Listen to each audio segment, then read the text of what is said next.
Hello, everybody. Welcome back to the Consummate Athlete Podcast. I am Molly Herford, and when I'm not suffering my way up or down hills, I am probably home writing about it, or in this case, speaking about it. And I'm Peter Glassford. I'm a registered kinesiologist and an endurance coach, and you are here on the Consummate Athlete Podcast, where we talk about different movements and we talk to people that do different movements in sports and try and learn something and maybe apply it back to whatever crazy thing you're doing. I'm so proud. That's like 2 weeks in a row. Yeah, my radio voice. Maybe I'm doing it. Yeah, good job, dear. Yeah. Anyway, what's new with you? First time racing in a few weeks for actually both of us. Well, I don't know that I raced, but I participated in an event. Cue intense eye roll from me here. You were first. You ran a race here locally in town. We're trying to do more things locally, so you've done a good job of that. Yeah, the Summit 700 is this really cool event at the Blue Mountains. It's not 700 meters of climbing. It's actually 1,000 meters of climbing for the 21K distance, which is what I did. But the 700 refers to a 700-foot timed climb segment during the run. Super well put on race. I mean, there were about 700 people in the 6, 10, and 21K distances combined. So pretty big fields and pretty intense fields. And yeah, I was super stoked. I jumped into the 21K and didn't really know how it would go. It's not a distance I'm super familiar with. And, I was a little nervous about that much climbing. But yeah, ended up winning the women's race and 16th, out of everyone, including all the dudes. So and it was good. It was like, there was a few people I talked to beforehand and they had like traveled. There's people who came up from the States even for it. And I don't want to call you all lemmings, but there was quite a lemming line going up the ski hill, so it's cool to see that locally. Except in the case of lemmings, they're usually going off a cliff. We were going up one. Yes, climbing up the cliff. So yeah, it was good. My Achilles definitely were a little grumpy the next day. My hip flexors were a little grumpy, but we were assessing your calf last week and we found that you don't have a lot of calf mobility. No, but I've got a lot of calf muscle. So that is true. I guess you've armored yourself there. Yeah, it was super and then we good were day. Also, you escorted me to the Horseshoe Canada Cup. So this is the preamble to our Canadian Nationals next weekend. For mountain biking. Yes. So it was good. Always good to see lots of people. There's a lot of Shred Girl shirts running around. And yeah, that was like the coolest part of it, actually. Yeah. It was just kind of seeing... really good community. Yeah. Seeing all the girls and chatting with some that are, have had the book for a couple months now and have finished reading it. And, they're telling me about their favorite parts and, characters they like and stuff. And it's been super cool. So if you are listening and you're going to be at Nationals or an event that we're at anytime soon and you've read the book, or your daughter has read the book, or your son, or whoever, come up and chat with us. It's been really fun meeting everybody. Yeah, I was riding with a client today, and she was saying she saw you on the trail, and she didn't want to, creep you out, and I said she should definitely creep me out? Yeah. I mean, far from the creepiest thing that's happened, right? It's definitely true. Yeah, so today we have a Q&A episode. Yeah, we got a lot of... We're not going to get to all the questions, so I apologize for that, but we picked some of the... I guess more, not advanced, but more sciencey ones that I want to pull a little bit more information or maybe even what are we talking about? Trying to, when we're doing an interview with someone who's a physiologist or something, maybe tie that in. Yeah, exactly. So definitely keep your questions coming. It's actually really awesome to have a big backlog because it means we can do a lot more research on them beforehand. Well, and maybe even just theme the episodes a bit too. Yeah, exactly. Yeah. So yeah, keep them coming. It's, you can find us at consummateathlete.com and we have a contact form there, or just hit us up at Peter Glassford or at Molly J. Herford on Twitter, Instagram, Facebook, wherever books are sold. Consummate Athlete's also on Facebook, so a lot of people follow it that way too. Mm-hmm. Yeah. But all right, without further ado, I can't read that far. Do you? What's the first one? Of course I can read that far. It's my superpower. So our first question is from Michael, and he asked about how stand-up desks affect recovery. He is 53-year-old cyclocrosser, and he has an office job, and he stands till his legs get tired and sits till his back hurts, which I guess is sort of the kind of constant circle of office work for sure. And yeah, he has Monday and Friday as easy days, Tuesday, Thursday, Saturday hard, Wednesday and Sunday are endurance. And also, he's a Wide Angle Podium subscriber. And just a quick shout out to the fact that we are on the Wide Angle Podium network, awesome network of rad podcasts. So if you're, into cycling in particular, definitely check out some of their other shows. Yeah, they do all sorts of stuff. They're like betting now. There's a betting pool. Oh dear. Yeah. Check out Wide Angle Podium. Is that legal in Ontario? Can we say that? I don't know. It's online, so it's probably fine.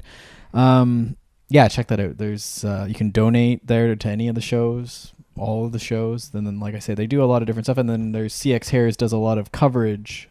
So help Bill out too, because he's doing pretty much single-handedly doing a lot of video coverage for a lot of cycling stuff. So I think, and you can listen to my episode on Bill's show. Someone just listened to that. So they're getting ready for cyclocross. I guess it's coming. We should answer this question though. Yes, we should. So I think the first thing to kind of mention is there's sort of two things that I think of when I thought about this is, on one hand, there's what's going to be good for you as a racer. And then on the other hand, it's what's, a quote unquote healthy lifestyle. And, those two things don't always perfectly align. So I think that's maybe the first point to make. Yeah, I mean, there's maybe like that elite performance, right? But a lot of us aren't elite. So fair enough. And so I think maybe like your peak week, maybe you want to like just be careful with how much you're on your legs and stuff. So like a national championship or like your goal race of the season kind of thing. But I think also if it's your normal, right? Like I have a couple clients who are, in the landscaping or whatever. They're on their feet, like they're not desk jobs, like they're physical jobs. And I mean, they might take a Friday off or, even maybe they try and position this is my working person's peak, right? Like it almost doesn't matter. The training, sort of keep it up, maybe drop your volume a bit, try and sleep a bit more.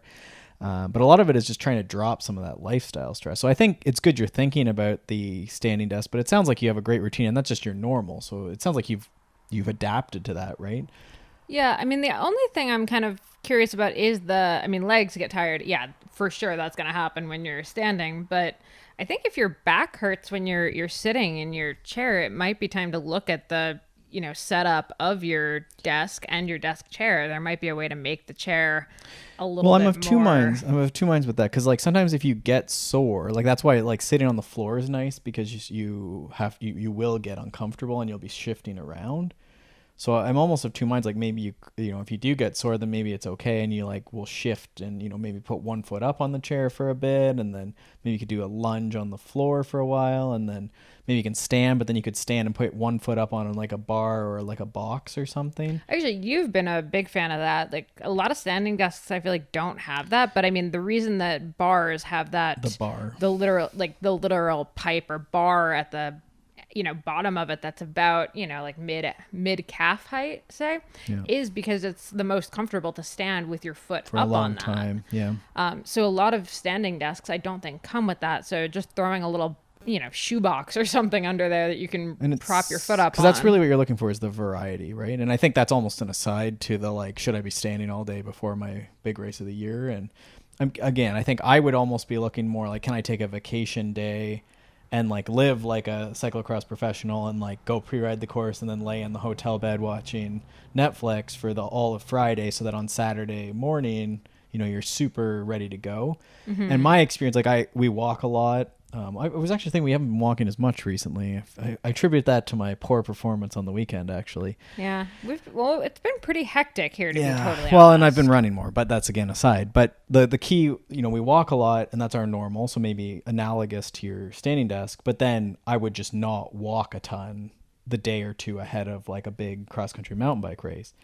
And you just try and drop that. And that's working person's peak, right? We're just dropping some of that volume out. So I think that's the way I would think about it is sure, sit a little bit more at the office if you can't take the day off. If you can take the day off, like is it an Eddie Merrick's quote? Like, if you can't, I can't remember how it worked. Essentially, it was like a ladder. Like if you can, why stand if you can sit and then. Why sit if you can lay? Yes. Essentially, you're going to lay and watch Netflix in the hotel room. Yeah. Which sounds great, but. It's the pro life, right? And so we're just trying to find those days. And again, that's not every cyclocross. Like I think most of us just show up at the cyclocross race and race, right? But Now, how do you feel about maybe like a knee-high compression sock or something, maybe on some of those days? Yeah, I mean, I think it probably would make you feel better. Like, I think a lot of people, like cashiers and stuff, really like that. I know when I was working in a bike shop more, I would even use that a bit. When you can't, like, I think there's the evidence I would say is moderate probably for that, but I think the feeling off of it is probably really good. And I mean, we know that in those like standing where you're not actively walking, so then you lose your muscle pump to circulate blood. So that's why compression stockings, right? Like in airplanes and I guess it was with diabetics and stuff, right? Right. So where they need that help. Yeah, and actually throwing this out there, you can go to pretty much any drugstore and get compression socks that are more for diabetics versus like sport compression socks that aren't going to be quite as compressive. So if you're kind of looking for a slightly milder compression sock, they're cheaper and they, you can wear them all day without feeling like it's just really constrictive, because I have trouble wearing full-on compression socks. Thick. I think it's hard to avoid like a warmer one. Yeah. But, I mean, ultimately, like there's a lot more of it around. I don't think they're as expensive as they were. So I mean, that's a great thought too. Like even maybe that's something you phase in and you don't have to do in your normal day, and then maybe race week you do try that a bit more, and at the very least it's a placebo. Exactly. And then I think the only other thing is just making sure your standing desk is set up really comfortably. So for example, we have one and I still have a bit of trouble with it because my monitor is not lifted. Peter has like a second monitor that's actually lifted, so it's more at his eye level, so he's not constantly looking down while he's standing. And I think some people might fall victim to that. I don't know what your setup looks like, so but just trying to optimize the actual setup itself and making sure that it's like really comfortable for when you are standing. And Katie Bowman, who we had on the podcast ages ago, I think would also point out, like, it depends on, what shoes you're wearing. If you're wearing, business style shoes, you might want to think about even taking them off and putting on a barefoot shoe while you're, in your office. Or even just going barefoot if you can. Roll that, or just your socks. Yeah. I mean, maybe an aside to race performance. Again, not quite race performance, but as long as we're talking standing desks. Right. Hopefully that helps. So, let us know. Next question, also in terms of cyclocross, because Wide Angle Podium is clearly already on the cross is coming bandwagon. I feel like kind of across all of the shows, we're all like itching to get there a little bit. Why? What have you seen? Well, these questions came in via Wide Angle Podium retweeting my call out for questions, but also I just feel like knowing our Wide Angle Podium audience, we're all pretty stoked. Let's be honest. I guess a lot of the shows are themed that way, so. Yeah. Oh, I should actually point out we're planning some cyclocross clinics, so check smartathlete.ca for those, or if you're interested in having one around you, definitely hit us up. Anyway, this question is from Alex. If I race 40-minute cross races and can get on the trainer 4 times a week, but can't get in the seemingly mandatory 3-hour weekend ride, am I doomed? Dun, dun, dun. I don't know if it's like mandatory every week. No, but I think it's a social media mandatory. We're gonna say.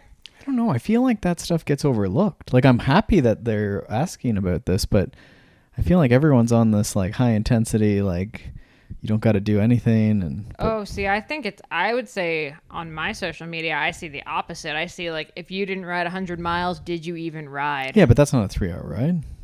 Okay.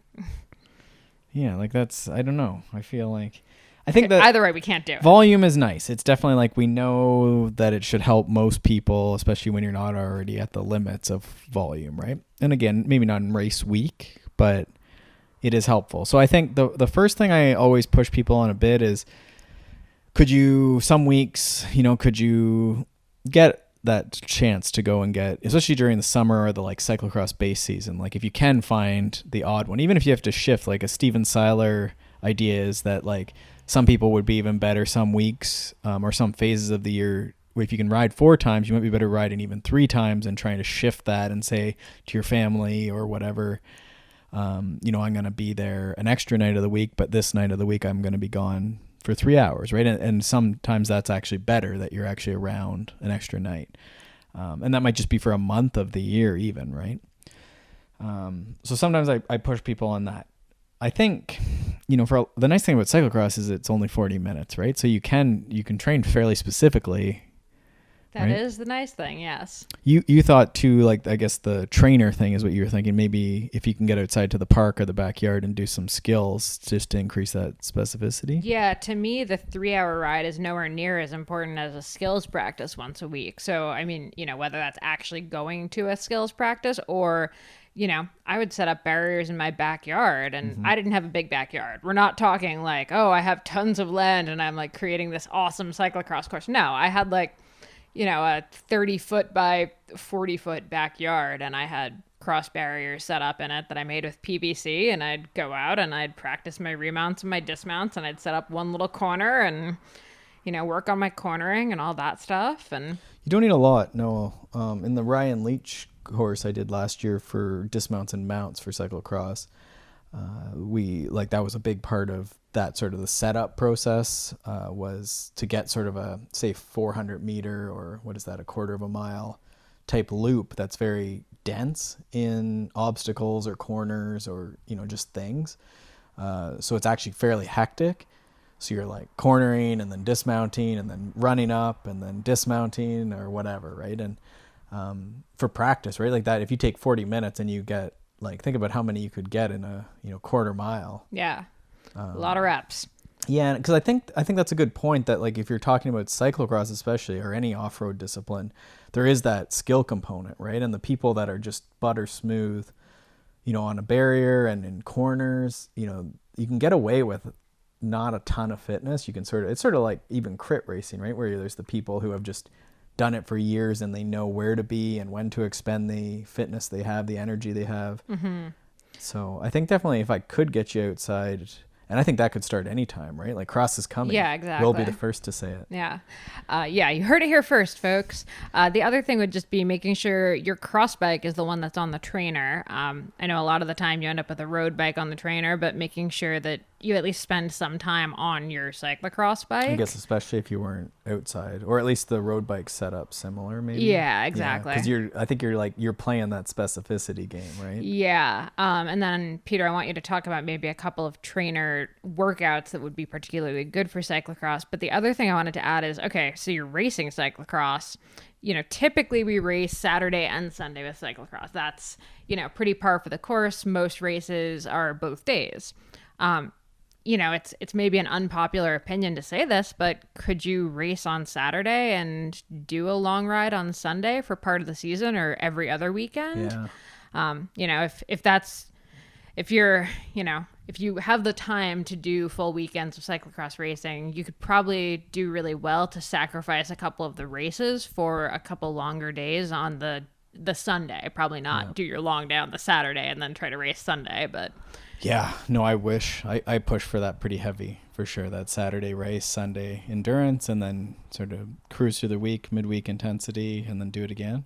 And you could still enjoy, being at the cyclocross race. You can ride there, or, you start your ride from there, or any number of ways. You can still be at the race and see your friends and stuff. Yeah, it is interesting. Like, so that is, sometimes it doesn't occur. That's a good point, that sometimes it doesn't occur to us, to racers, that sometimes the race is not the best choice, and with cyclocross it's very tempting that like every race needs to be done, but again, a lot of us aren't elites, we're not pros, right? And so sometimes it's better, like the family again is much happier if you get up at whatever time you have to get up at on Sunday. You'll probably feel a little crummy, but you just roll.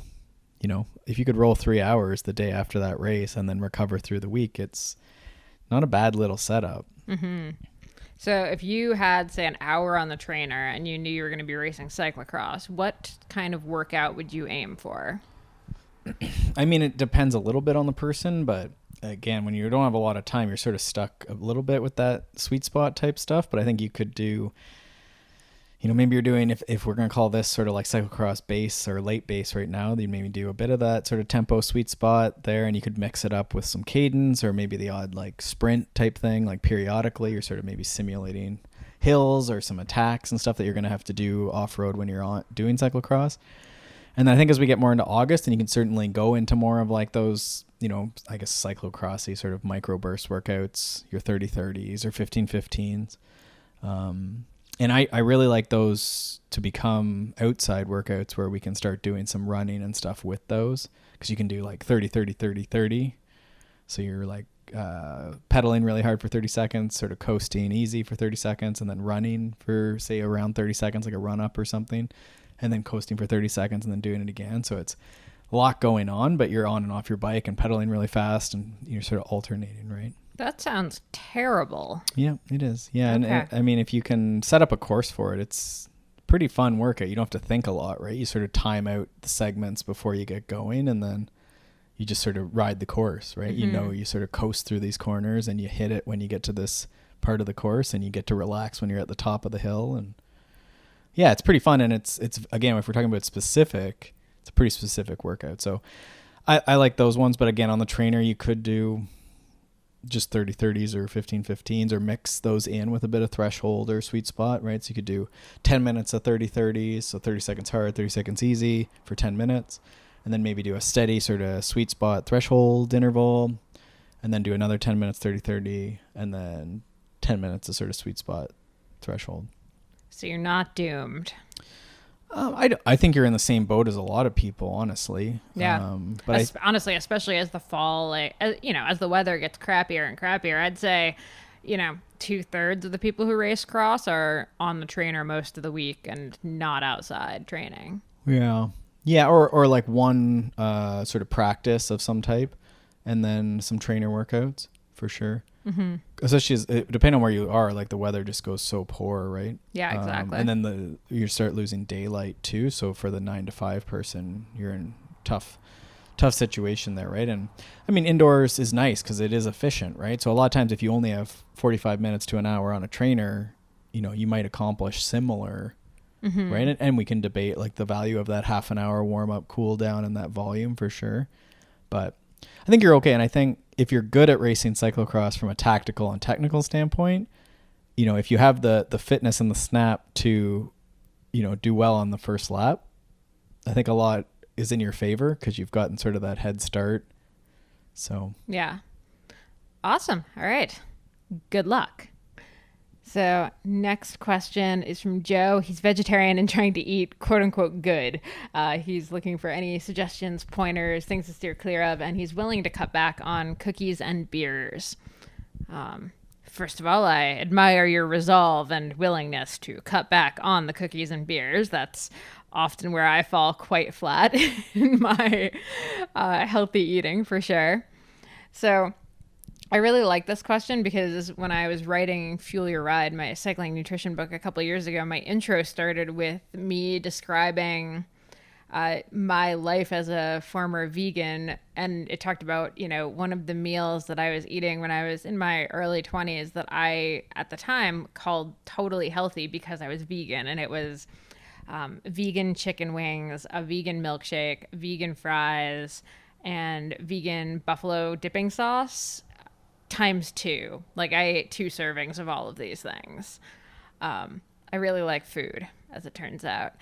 But point being, I tended to think that being a vegan or being a vegetarian was this healthy option because I wasn't eating meat. And, you see so many people talking right now about, veganism is the ultimate in like healthy eating, or, vegetarian is like the only healthy lifestyle. And you can totally eat healthy as a vegan or vegetarian. You can also eat like absolute crap as a vegan or vegetarian. So the same goes with literally any diet, I think. So is there something like, let's say we're still going to have beer and cookies a little bit. We're going to try and cut back. What would be things within that vegetarian framework? Yeah, I mean, what are people missing? Like, how do we make this more healthful? Yeah, I mean, I think it's really boring, to be totally honest. We're coming back to that eat real whole foods, start with, plate full of veggies, add a good protein source, add some healthy fats, So for a vegetarian, not vegan, that could look like an omelet with a ton of veggies in it, with a little bit of olive oil that it's cooked in or a little bit of butter that it's cooked in. Um, any of those options. Honestly, eating vegetarian is fairly easy to do, like pretty healthy. And, now there's so many different vegetarian like options and yeah, things that's you true. can go for. A lot of times people forget. I always get confused when we get vegetarian omelets and then there's eggs and then you have to re-explain to me what's going on. Yeah, vegan is definitely trickier. It's absolutely doable. I would actually recommend, if you're into the vegan healthy eating, Sonia Looney's podcast is fantastic for a lot of like plant-based information. She was on our podcast a few months ago, and she's one of my favorite resources for all things plant-based without being kind of too over the top about healthy eating. She's still indulges in fun treats and stuff like that. She's not raw vegan, no fun foods whatsoever, like only green things and green juice, etc. So I think she's a really good person to look to for info on that. So I guess one thing would be just trying to, like, I think a grass-fed butter, some really nice eggs that you're getting maybe locally, just because like there's the choline, B vitamins, that type of stuff. That hopefully you can be pulling out of that, and then the healthy fats out of maybe like a butter, ghee type thing would be good. And then I think the other thing I would go after is maybe like I would do more research than I do currently into sort of soaking and sprouting of like lentils and chickpeas and even nuts, seeds type stuff. Mm-hmm. Just because I feel like you're going to have to be eating a fair bit of that. Yeah, and I know it's absolutely cliche, but the couple main things with being vegetarian that you tend to miss are going to be protein, iron, and B12. There's, just tend to be much more animal product based. So, whey protein is always a great option as like an add-in if you're not vegan. Pea protein is an option for vegans. Vega does a pretty good mix of like hemp, pea, and I think brown rice proteins that I really like. But I also like a good whey protein. Yeah, I guess if you could do like whey and eggs, you'd be in pretty good shape as far as leucine and stuff too. Yeah, so that's kind of the biggest thing is it's hard to get a full amino acid profile when you're vegetarian, because most of the time most vegetarian sources of protein don't have all of the amino acids in them. I know, weirdly, if you eat rice and beans, that actually combined is a full complement of the amino acids. Yeah, I think that's what they usually say, is that it's as long as you're eating sort of a variety of things, right? And not just like you only eat lentils or you only eat beans or something. Who was it? You heard someone talk about, trying to have like 25 different food type, like. Oh, that was on the Dr. Bub's podcast, our interview we did, just talking about having like a variety in your diet. So rather than tracking calories or something, just trying to track how many different foods you actually eat. And so like a Snickers bar wouldn't count, but you're thinking like I had carrots, lentils, eggs, butter, so on. It's sort of interesting. And I think it was over the course of a week. And I think it's actually pretty hard. If you're a vegetarian, you tend to fall into pretty big ruts. I know I definitely did, because it's honestly easier sometimes to be in a bit of a rut with that stuff and just kind of be like, okay, these are the meals that I always have, and because it's simple and you can eat it, and you're not gonna have to worry about animal products being in them. Yeah, and it's tough because I do think that there's like some sort of like monotony and routine is actually good. Like I think a lot of people struggle because they like need all these sauces and like variety, and so they're like getting, that's where you end up having to go out to restaurants to get professional chefs and stuff, right? Or whatever. But like I think when you have like I have eggs and sweet potato and vegetable, usually we have like greens or something in that with our eggs, but I think you can mix that up, right? So maybe you have potatoes one day, sweet potatoes the next day, you have this type of greenery like kale one day, spinach the other day, broccoli the other day, so you can sort of mix up within that, right? And maybe it's eggs one day, and what else would people have for breakfast? Yogurt. Sure. Another day you could do like a yogurt berries type thing. That's a little bit more. You could do leftover meat, for an example, right? Some people have fish for breakfast. This is not vegetarian friendly. Sorry, but I'm more to the point that you can like vary stuff, right? Yes, Yogurt, absolutely. Yogurt, though, is another one. Like you said, dairy's all fair game, so that's perfect too. Yeah, and I mean, if you are vegan, there are tons of even yogurts now that are coconut milk based or any of those things. But again, you do need to be pretty aware of the protein content if you're an athlete who's Well, and serious about I performance. think too, if we're talking about, we're trying to do this vegetarian thing, right, as like a whole foods, I think you also want to be careful. And I realize we've said whey protein and stuff too, but just, are you eating, again, are these single foods? Like, is this a carrot, or is it like yogurt made from coconut with Gower gum and like all these additives, right? And I think some of that's fine. Like we have almond milk beverage and stuff like that, right? But I think you just want to be careful, because some of that stuff, people end up in there like have mysterious gut injury or gut, irritation forever, and they think it's the dairy, they think it's all this stuff, and it's like, no, it's just because you're having like all these food additives, right? Oreos are vegan. Well, maybe Oreos are okay. I don't know. So I think that's when you're thinking, okay, maybe not even like, I like, again, coming back to the question that we're trying to like reduce the beer. So, a lot of people have great success, just, a couple nights a week, just don't have it. And then on top of that, just try and make sure you're covering your bases with whatever the protein source is, and that there's like a significant amount of vegetables on most plates, right? Mm-hmm. I think rather than thinking about dropping beer and cookies, think about adding like other stuff, adding more veggies, adding more protein, because, if you're more full on these positive things, i.e. you have a, big salad with a ton of greens for dinner and you've had protein, so you're feeling pretty satiated, you're probably not going to reach for the second, third, fourth cookie, second, third, fourth beer.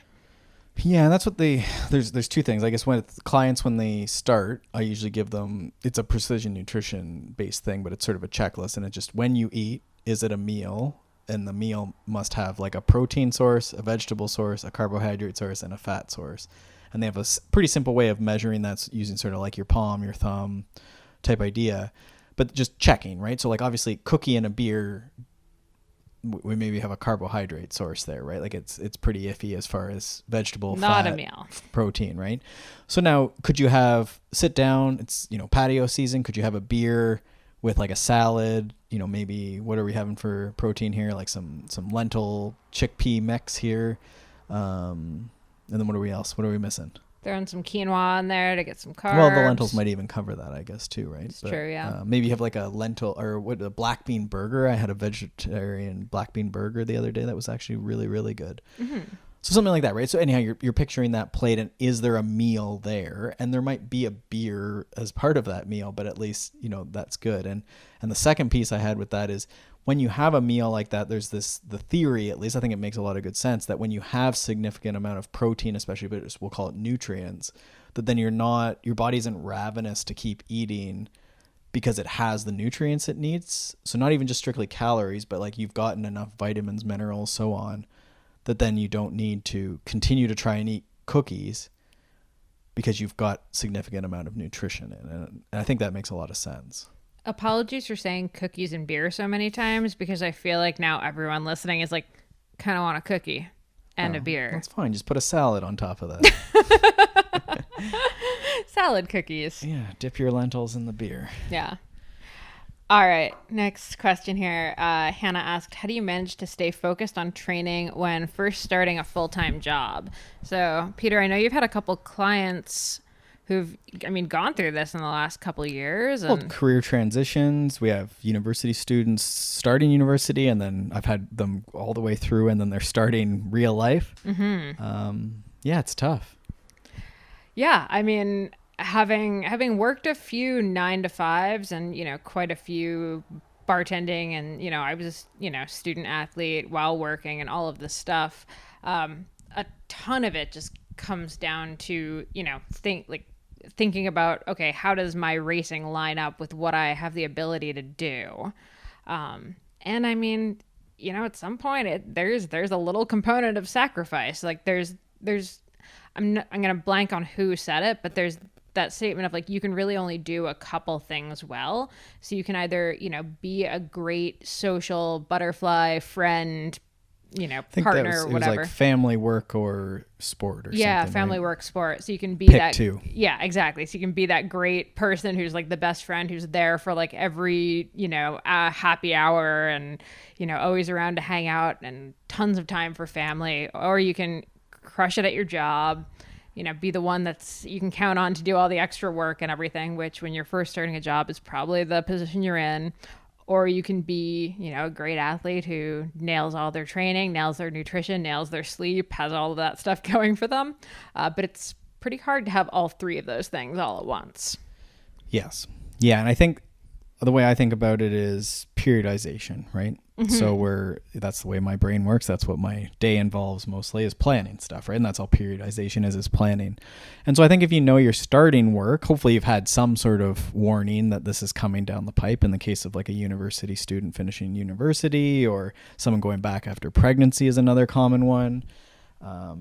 You've had some, job hunt for a while. So you know that this is coming in some way. So I think it's just not planning, the biggest race of your thing like months during that period and then even like in the months after, right? Because I always say, can you prepare for the goal that you've set, right? And so you're going to have longer hours, you're going to have to maybe go out and socialize a bit with people at work. You're going to have to learn your job. You're going to have to do a little extra work. It's not going to be easy like routine to start, right? Yeah. I actually have a couple friends who've been signed up for really big marathons.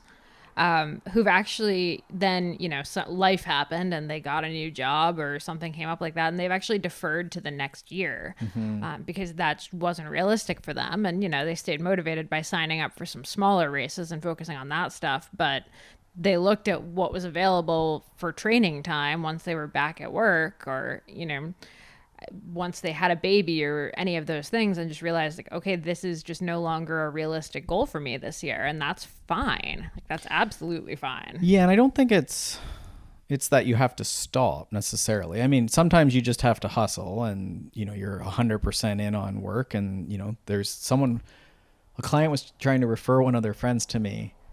And I guess they deferred because they're in an industry that is booming in Canada right now. I don't want to be too specific, but due to changes in the laws around certain things, they're ideally positioned. So if they hustle for the next extended, bunch of years, they're going to be quite well off. And that just makes sense, right? Right. So sometimes there's just this time you have to hustle and like life presents these opportunities one way or the other, right? In the similar fashion, I've had people who the cycling goes really well and they decide to suspend school for a while, right? Right. So I think that's just the choice you make, right? And I think there's a glimmer there at some point, right? Where you know that that's sort of the way you're going to go, the bet you're going to make.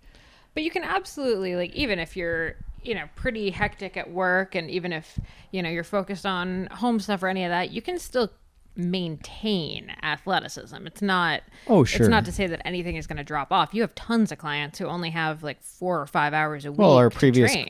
question, right? That 3 to 5 days a week. And usually it's about an hour. Often it's on the trainer. And that's fine, right? It's not, you're not training for something like Dirty Cans. I'm sure people do it on the trainer. I'm sure there's lots of companies that want to make you think that you can do it only on a trainer. But it's not the same, right? It's not hot. It's not hilly. It's not gravel. It's not, all these things. So I think you can still be making moves towards that. You could be still maintaining some fitness or trying something new, like just try high intensity for a month, right? Everything works for 6 weeks. So try it and, come around. Try and get out with friends and stack some social time. Maybe this is a good strength training block because maybe there's one at work. I know a lot of people have started into jobs and there's lunchtime workouts are all of a sudden there, right? Yeah, absolutely. And, never be afraid of the 20 to 30 minute workout. Like you can do a whole lot in 20 to 30 minutes. 100%. If that's what you have, like you can very easily maintain fitness on 20 to 30 minutes a day. Yeah, I mean, I described those couple cyclocross workouts. Like that's my go-to for when people are traveling is like that warm up for 5 or 10, smash out some 30-30s for 10 to 20, and then cool down until you're okay. Yeah. And I mean, I'm pretty excited to see, obviously we're in kind of weird industries, but in pretty much every industry that I can think of where I know people, rules and like regulations have relaxed a fair bit to where, it's no longer like oh, you're the weirdo that went out for a lunch workout. It's, oh wow, you went out for a lunch workout, that's impressive. So it's a little bit more normalized, I think, now to do stuff like that. Yeah, some sort of flexibility, start early on a Friday or work from home on a Friday or whatever, right? Shift the whole day, every day of the week is actually fairly common now too. A lot of people start at 7 and finish at 3 or whatever it is. Yeah.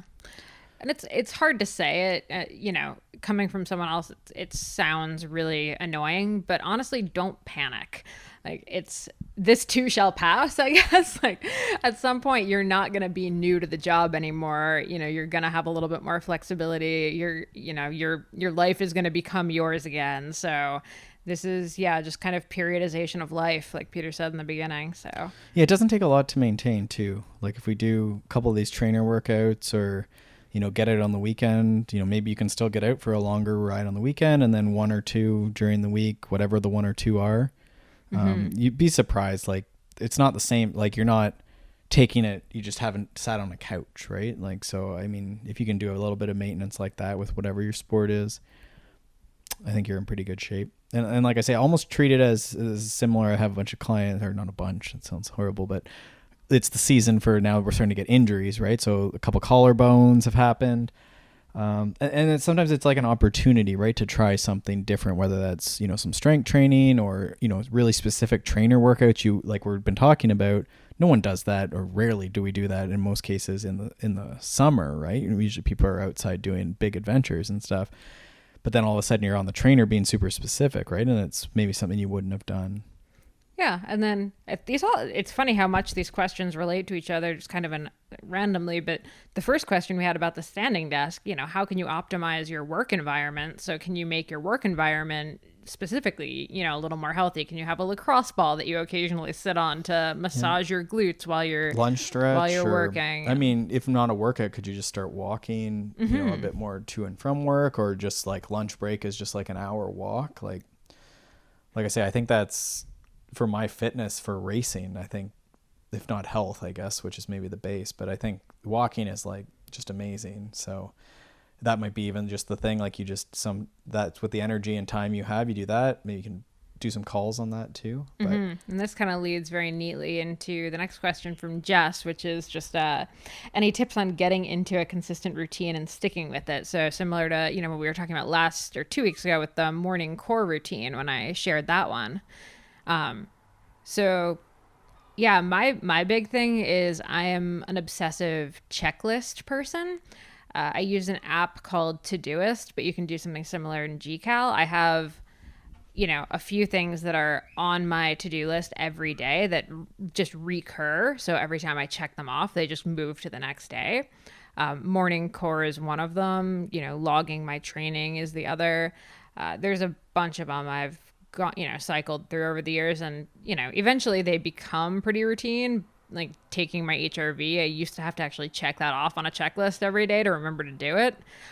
After a few years, it finally started sinking in that I needed to do that when I woke up. But I find the act of being able to check something off, physically hit the little check box and see it as like one task done for the day, is hugely satisfying. And also, frankly, it just reminds me to do it. I'm a huge fan of David Allen's Getting Things Done book. Actually, one of our first episodes was one of his organizational experts on talking about how to get in workouts and, organize your life around them, which is still one of my favorite episodes.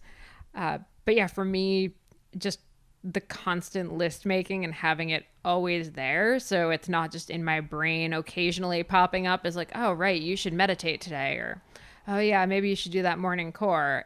It's on my checklist in black and white.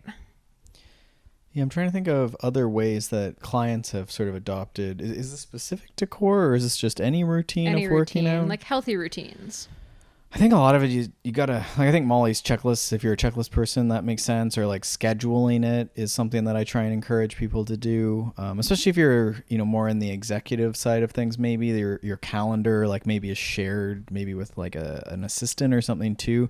Sometimes that's helpful to just like block out that time where you just can't be scheduled for anything else. The other thing we do is like we have a pull-up bar, sort of a doorway pull-up bar, so it's like sort of there as a reminder. You might have a yoga mat or even just dumbbells, right? And they don't have to be like all over the house or anything, but just so they're there as a reminder and you're almost tripping over them. It's true. Yeah, our yoga mat is literally right outside of the bedroom, so you can't actually leave the bedroom without stepping on it. Yeah, and I mean that's not for everyone, I guess, but that, and then the idea of pairing habits is fairly well supported. So it maybe is hard in the first couple days, but it's something like you can't have breakfast till you've done your core workout, whatever that is. And again, I don't think the core workout needs to be crazy. It could be the first couple weeks. It might even be better if it's just you do 10 push-ups and 10 sit-ups. Yeah, super easy. Wherever you are in the world, you can do that. You don't really need any equipment. You can do that anywhere, right? Yeah, for sure. And then build from there, right? And maybe the days you have a lot of energy, you do an extra set, or you do some squats or something. You add that on, but that's all you have to do. That's the minimum. But you got to drop and do that, and that's before you get to like open the fridge or before you get your coffee or however you want to. Yeah, when we had the ultra runner Jax Mariesh on, she said her morning routine is she does squats while her French press brews, so she gets it going. She has a timer and then a 4-minute timer type thing. Yep, does some squats, does some push-ups, stuff like that, and when it's done, her coffee is done, and boom, she's got her coffee. She's already done a little bit of workout. Perfect. The other thing I was thinking about is, like I actually debate if this works for everyone because I know it's not really my jam, but accountability partners, like. There's so much research done about accountability, and it definitely works. Well, I mean, even I guess because we both do core, right? Yeah, so if I see you, that's probably part of yoga, it. Is I have a built-in accountability partner that is sort of annoying sometimes and gets up a little ahead of me and gets started, so I have no choice. But I know that the kids these days are big on the thing that popped in mind is that kids are big on the Snapchat streak. Right. So like every day they have to Snapchat to each other. So if you could do that with a friend or, like Instagram or text or whatever the heck you do that with a friend for your morning core, like, and start it as a streak.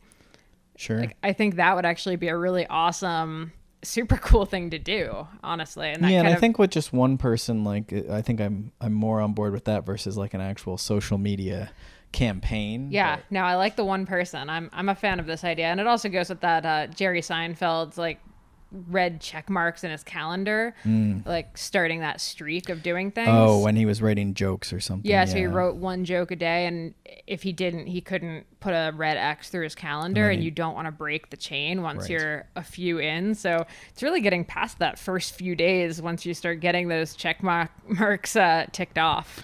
And I think, this is somewhat self-centered or self-serving, but like having a coach or a training plan, or, there's lots of apps that are free and training plans that are free, but a lot of times it's the what, right? So it's easy for me to say, oh yeah, just do 10 push-ups and 10 sit-ups, and then if you feel good, do squats. But like some of us, that's not, common sense. It's not our everyday, right? So, and if we're talking about like an actual bike workout or something, it's like, well, what are you doing? What's the purpose of today? Does anyone care if you're doing this today? Right. So a lot of times that's with coaching or with a training plan. At least there's, again, it's sort of like Jerry Seinfeld's X, on the calendar, did you do this thing today? So that could be the 10 push-ups, 10 sit-ups, but it could also be you have a workout today. Today's just an easy spin, check mark. You did a 30-minute spin. Mm-hmm. And then tomorrow is like some hill intervals, and you don't have to guess. It's just, 4 by 4 minutes as hard as you can on your mountain bike. Check mark. Yeah, routines really only work if you have a plan for them. A little bit, yeah. And it doesn't have to be complex. It could be 10 push-ups, 10 sit-ups every single day, but it could also be something a little bit more varied, right? Mm-hmm.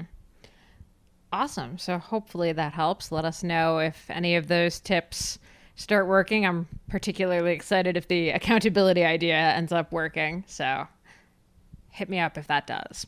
All right, next and last question. Steve wants to know how nutrition, training, and recovery needs change after the age of 50. So I'll let Peter pretty much speak to this, but I'm going to start by saying I think every time we start saying like in our 30s, in our 40s, in our 50s, in our 60s. We need to remember, like, age is what I'm going to call a social construct to some extent. Like, you didn't magically change the night you ticked over from 49 to 50. You know, a lot of the stuff is gradual. There are plenty of 50-year-olds who absolutely kick my ass. I mean, Laura Van Gilder is one of the most accomplished cyclocross and crit racers of all time. She's been, you know, she's still winning pro crits, and she's over 50 now. Yeah. And she still just absolutely annihilates the competition. At the Summit 700 this weekend, second place, you know, only 90 seconds behind me, was 49 and in phenomenal condition. And like, she was fast. Like, you know, she was the 17th finisher out of 200, including a lot of men much younger than her. Sure. So, you know, it's not necessarily that once you're 50, it's just all downhill from here, or that as soon as you tick over into that, you need to suddenly change a billion things. No, I think there is some, we are aging. We are going that way.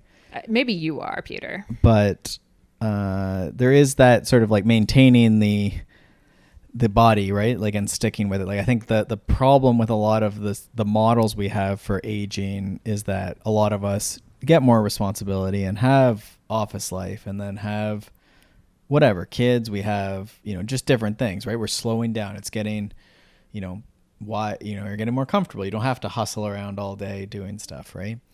So there is somewhat some variability there. And I think that's where you see some of these people that just keep at it for whatever reason. Sometimes they, you know, maintain for longer at least, right? Or their curve is slightly less steep.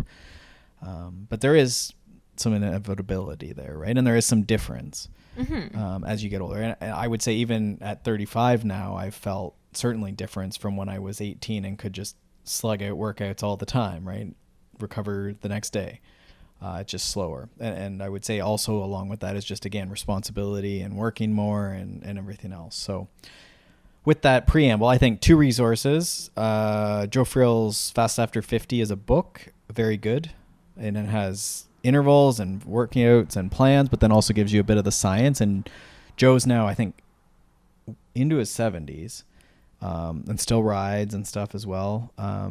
But he is obviously one of the most accomplished cycling coaches, and has sort of tracked his, I guess, decline in terms of ability and just what he can do and can't do. So that book is just really, really good. So I draw on that one a fair bit. A lot of my clients are, you know, certainly 35 plus, but, you know, a lot are into that 45, ticking over 50, some in the 60s.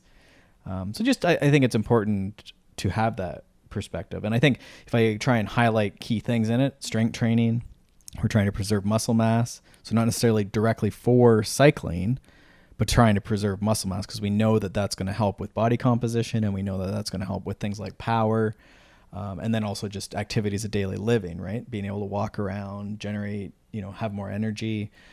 So strength training becomes more important. He talks a lot about just intervals, not shying away from intensity, which again, this is something that's a variable for a lot of us. We get older and we think, oh, we don't do those intervals anymore.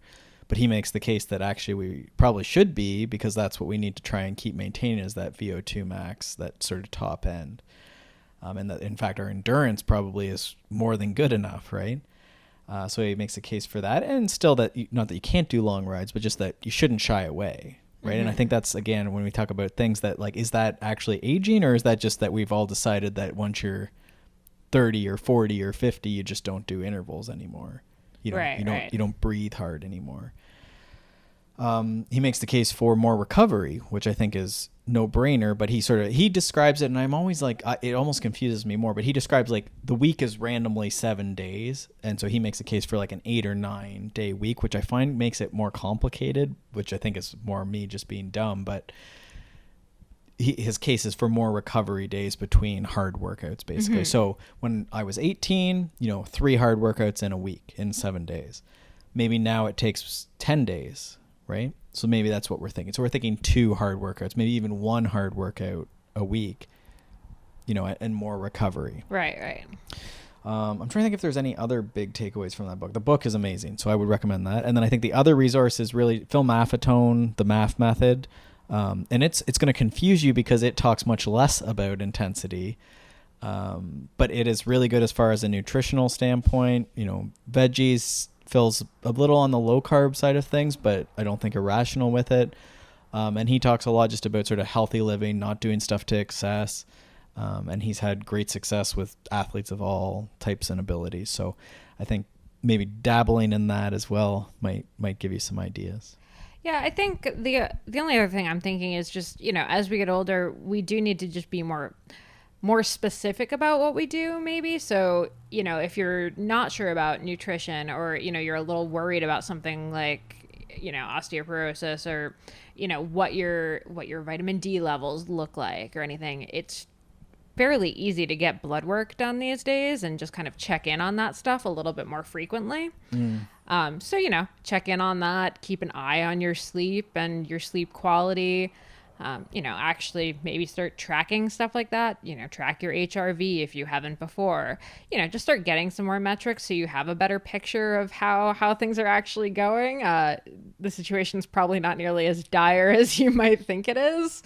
I often think the situation is a lot more dire with me, and then I do a little bit of tracking and I'm like, oh, actually things are not so bad. So that's kind of my 2 cents on that. Yeah, I think that makes sense. You can go in and get some stuff sussed out if you think, if you've noticed a big change, I guess. Yeah, exactly. So we'll actually try to find another expert to speak a little bit more on this idea of training after 50, because I think, as we and our audience start inching up in years, it becomes more and more important. So stay tuned for that. But I think we're gonna wrap up there. So as always, we would super appreciate if you head over and subscribe to this show on whatever podcast app you listen to. If you leave us a rating or review, that would be amazing. I know a lot of you have already, and thank you so much for that. But it's super helpful for getting more guests on the show and, just putting more of these out. And if you have any questions or suggestions for who you'd like to hear from, definitely hit us up over on consummateathlete.com or Twitter, Instagram at Peter Glassford and at Molly J. Herford. Thank you so much for listening, and we will see you next week.